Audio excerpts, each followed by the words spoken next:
जिसको अक्सर दुश्मन देश समझा जाता है, वो कतई ऐसा नहीं है। और जितना हमें यहाँ प्यार, और मैं कसम खा के कह रही हूँ, मैं काफी जगह घूमी हूँ, लेकिन लंदन, न्यूयॉर्क, इस्तांबुल, पेरिस सब फेल है लाहौर के सामने। ये ज्ञान किसका है? हमारी देशभक्त यूथ आइकॉन स्वरा भास्कर जी का, जो पाकिस्तान जाकर बताती हैं कि पाकिस्तान जैसा कोई देश ही नहीं है, उन्हें वहां पर घर जैसा फील होता है। तो भाई वही क्यों नहीं बस जाती? लेकिन आज हम उनके टूरिज्म पैशन के बारे में बात नहीं करेंगे। आज हम बात करेंगे हिंदुओं के इतिहास की, और बात करेंगे स्वरा भास्कर के हिंदुओं के इतिहास से नफरत की और औरंगजेब से प्यार की। अब हुआ क्या कि छावा फिल्म रिलीज हुई। छत्रपति संभाजी महाराज के बलिदान और शूरवीरता के बारे में बताया गया और औरंगजेब के अत्याचारों के बारे में बताया गया, जिसे देखकर हिंदुओं का एक वर्ग बहुत प्रभावित हुआ और भावुक भी हुआ। लेकिन दूसरी तरफ दूसरा ग्रुप एक्टिवेट हो गया, जिसे लीड कर रही है स्वरा भास्कर, जिनको है प्यार औरंगजेब से। तो स्वरा भास्कर ने ट्वीट किया और कहा कि ये फिल्म फिक्शनलाइज्ड फिल्मी टॉर्चर ऑफ हिंदूज है। अरे भाई, जब आपको हिंदुओं का इतिहास दिखता है तो सब फिक्शन है, और जब मुगलों के अत्याचार की कहानी सुनाई जाती है तो वो सब इतिहास गलत है, फेक है। आप उस इतिहास को नकार ही देती हैं।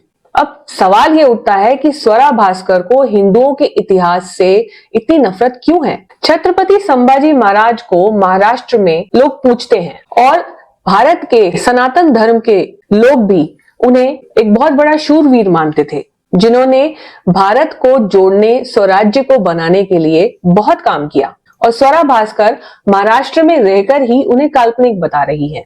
मतलब जिस धरती पर रहकर छत्रपति शिवाजी और संभाजी महाराज ने स्वराज्य की नींव रखी, वहीं पर वो उन्हें काल्पनिक कह रही हैं। सच्चाई ये नहीं है। सच्चाई ये है कि स्वरा भास्कर और उनके जैसे गैंग के लोग डर गए हैं, क्योंकि अब मुगलों के अपराधों की चर्चा हो रही है। इतिहास को अब लिबरल नैरेटिव से नहीं बल्कि फैक्ट से दिखाया जा रहा है, और ये सब चीजें स्वरा भास्कर एंड कंपनी को पसंद नहीं आ रही। तो अब क्या करें? इन्हें पाकिस्तान भेज दिया जाए? अब तो ये पॉलिटिकल फैमिली की मेंबर भी हैं, जो जिहादी मौलवियों के साथ मिलकर फोटो भी खिंचाते हैं और खुलेआम तालिबान का सपोर्ट भी करते हैं। यही वजह है कि स्वरा भास्कर को हिंदू समाज से एलर्जी है। उनके लिए हिंदू होना शर्म की बात है। महाराष्ट्र के चुनाव में तो आपने ये बयान सुने ही होंगे। हाँ, ये सच है कि मैं हिंदू परिवार में पैदा हुई थी, और हाँ, ये भी सच है कि मैंने एक मुसलमान लड़के से शादी करी है।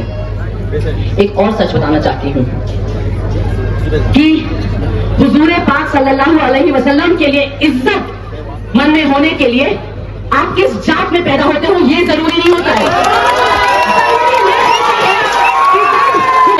तो आप उन गुस्ताखों के साथ जाके हाथ नहीं मिलाते हो, ठीक है ना, जो मेरे पति के दीन और ईमान पे बार बार सवाल उठा रहे हैं। आज इस मंच से मैं उन लोगों को पूछना चाहती हूं कि आपका ईमान कहां था जब आपके दोस्त अनिल राठौर ने नितेश राणे की सभा यहां लगवाई थी, जहां पे खड़े होकर तो आज के नबी को गालियां दे सकता था। तब आपका ईमान कहां था?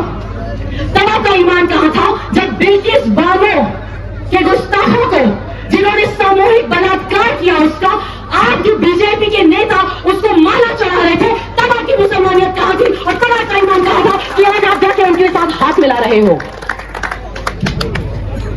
आपका ईमान तब कहां था जब वो लोग जो आपकी पार्टी और आपके पक्ष में, आपके गठबंधन में आपके साथी हैं, वो कह रहे हैं कि जब महायुति की सरकार आएगी तो सबसे पहला काम वो ये करेंगे कि मस्जिद पर से लाउड स्पीकर हटा देंगे।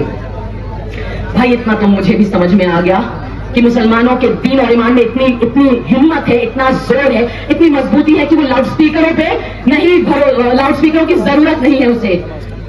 नमाज पढ़ने के लिए जो अजान होती है वो आप सबके दिलों तक पहुंचती है, वो हमारे दिलों तक भी पहुंच जाती है। तो एक सलाह है स्वरा भास्कर को कि अगर उनको इतनी नफरत हिंदू इतिहास से है तो कम से कम अपना सेकुलर एजेंडा चलाने के लिए झूठ तो मत फैलाइए। क्या इनको भी यूएस एड से पैसा तो नहीं मिला? आपको क्या लगता है? आप बताइए। औरंगजेब का समर्थन करने वालों को जवाब मिलना चाहिए या नहीं? हमें कमेंट सेक्शन में जरूर लिखकर बताइए। और अगर आपको ये वीडियो पसंद आए तो इसे लाइक कीजिए, शेयर कीजिए और चैनल को सब्सक्राइब कीजिए। मिलते हैं अगली वीडियो में।